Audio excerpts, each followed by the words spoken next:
مثل الفريقين كالأعمى والأصم والبصير والسميع هل يستويان مثلا أفلا تذكرون.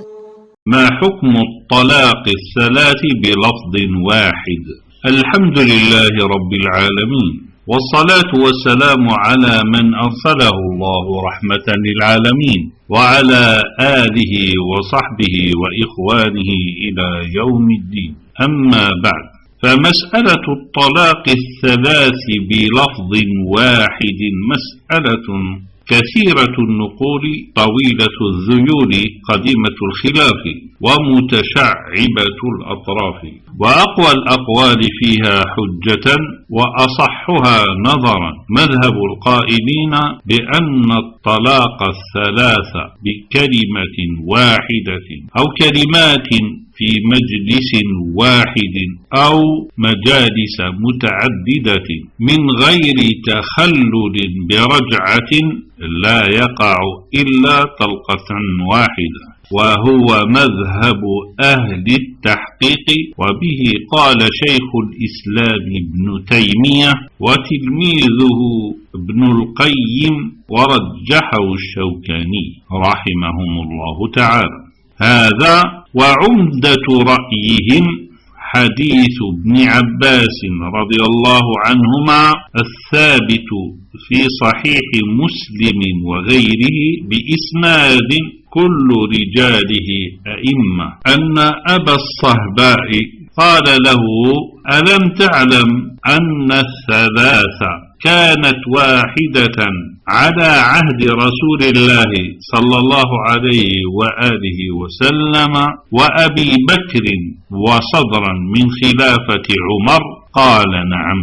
وللحديث ألفاظ وأسانيد، وهو واضح الدلالة على اعتبار الطلاق الثلاث بكلمة واحدة على عهد رسول الله صلى الله عليه وآله وسلم وأبي بكر طلقة واحدة، وهو الحكم المعول عليه الذي أقره رسول الله صلى الله عليه وآله وسلم وتم إجماع الصحابة عليه في زمن أبي بكر، وإنما أمضاه عمر بن الخطاب رضي الله عنه ثلاثا على سبيل العقوبة لاستهانتهم بأمر الطلاق، ولم يأتي من حاول التخلص عنه بحجة تنفق، والعلم عند الله تعالى.